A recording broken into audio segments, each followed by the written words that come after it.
Et nous restons toujours à Bamako. La presse malienne a organisé ce vendredi un sitting devant la primature. Elle proteste contre la fermeture de la radio Renouveau FM par le gouverneur du district de Bamako qui justifie la décision par la sauvegarde de la quiétude sociale et la paix dans sa juridiction.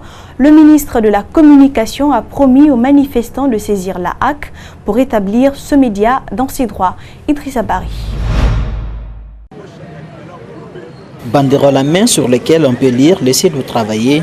C'est de cette façon les hommes de médias du Mali ont protesté contre la fermeture de la radio Renouveau FM par décision du gouverneur du district de Bamako depuis le 31 juillet dernier. Les journalistes, par ce sit-in devant la primature, expriment leur désapprobation face à cette décision qu'ils jugent illégale.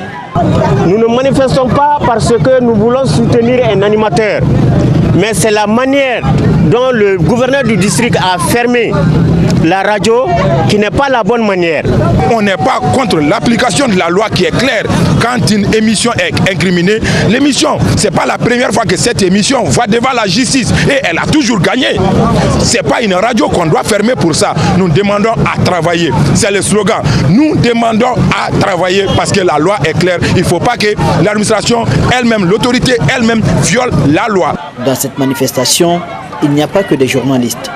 Les auditeurs, principales victimes de cette décision, y compris des activistes de défense des droits de l'homme aussi, ont tenu à témoigner leur solidarité à la radio Renouveau FM. Et la presse est donc à l'avant-première de la défense des droits humains. Sans la presse, il n'y a pas de défense des droits humains. Tout ce que nous faisons, tout ce que nous formulons, c'est à travers la presse que c'est véhiculé. Donc cette presse, si elle n'est pas libre, nous-mêmes nous ne pouvons pas travailler. Donc votre slogan, laissez-nous travailler, c'est un slogan commun que nous allons entonner. Les membres du comité de crise mis en place ont été reçus par le ministre de la Communication. Au terme de leur échange, le chef de 10 départements a promis de rencontrer le Premier ministre pour porter leurs revendications. Ne vous inquiétez pas, nous sommes sur la très bonne piste. La radio là va être ouverte. Ensuite, nous devons voir l'autorité qu'on appelle la HAC, qui a reçu une lettre administrative pour siéger sur le problème, pour prendre une décision aussi de réouverture ou pas sur le problème de la fermeture. La HAC aussi est en train de faire son travail en collaboration avec nous, avec le ministre de la Communication.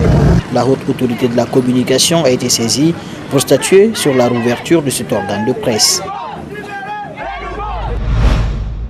Et toujours en interactualité cette année, la perspective du Brexit met en difficulté certains secteurs de l'industrie britannique particulièrement dépendants des travailleurs saisonniers venus des pays de l'Est, à commencer par l'exploitation agricole et l'hôtellerie-restauration. Suivez. Dans la campagne ensoleillée du Kent, dans le sud de l'Angleterre, la récolte des fraises bat son plein. Mais cette année, certains fruits pourraient bien ne pas être ramassés à temps, faute de main-d'œuvre. L'an dernier, il y avait encore 4 ou 5 candidats pour un poste. Cette année, on est obligé de leur courir après. Donc il est clair que le marché du travail est en train de se resserrer. La plupart des producteurs de fruits rouges éprouvent des difficultés à recruter les quelques 30 000 saisonniers dont ils ont besoin, originaires à 95% d'Europe de l'Est.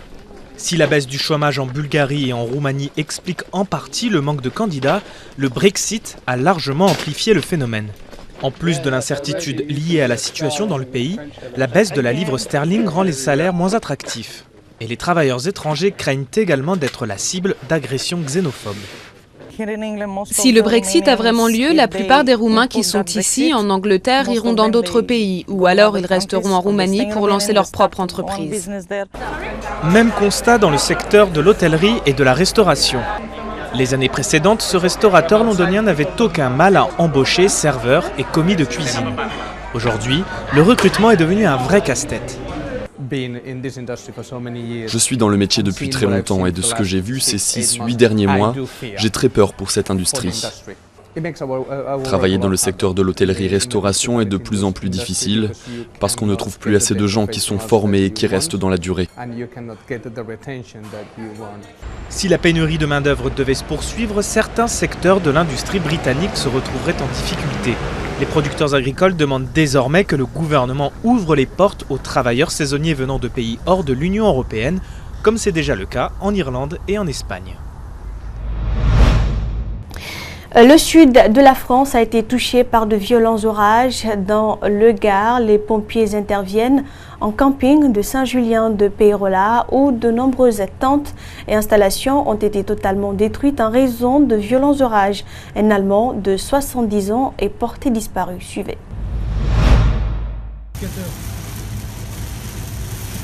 Un disparu dans les violents orages du sud-est de la France. L'Ardèche, le Gard ou encore la Drôme ont subi de fortes précipitations.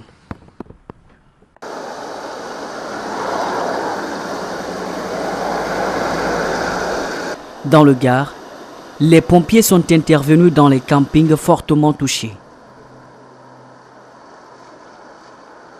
Donc la première chose, c'est que j'ai mis en place le dispositif pour faire une reconnaissance rapide, pour identifier là où étaient les personnes accrochées à des arbres. Donc il y avait des adultes et surtout des enfants.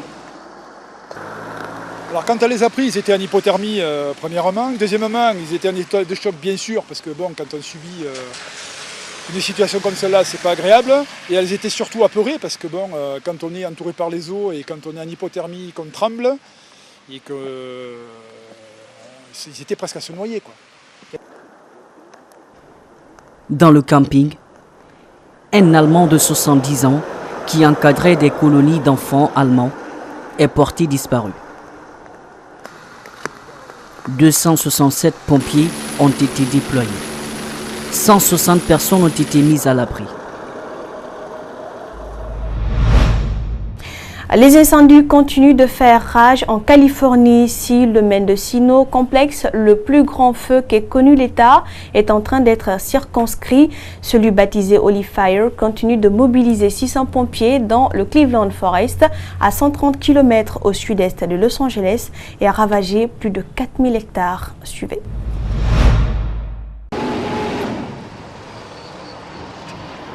La Californie est toujours en proie aux flammes. L'incendie, car qui continue de faire des dégâts depuis le 23 juillet, a fait une 8e victime, un pompier. Pendant ce temps, le Holy Fire se rapproche dangereusement des habitations. The police told us just a few minutes ago that it's time to leave. Yesterday was mandatory evacuations. I left for the night and came back up, and in a matter of probably an hour, they're driving around with their sirens on and forcing the residents to leave. So. Actuellement, 600 agents de la protection civile combattent farouchement les flammes qui ne cessent de grandir. There are a lot of resources available nationwide, but we're in competition with a number of fires up and down the state and also nationally. But as those fires wind down and they release firefighting resources, we're able to get them here.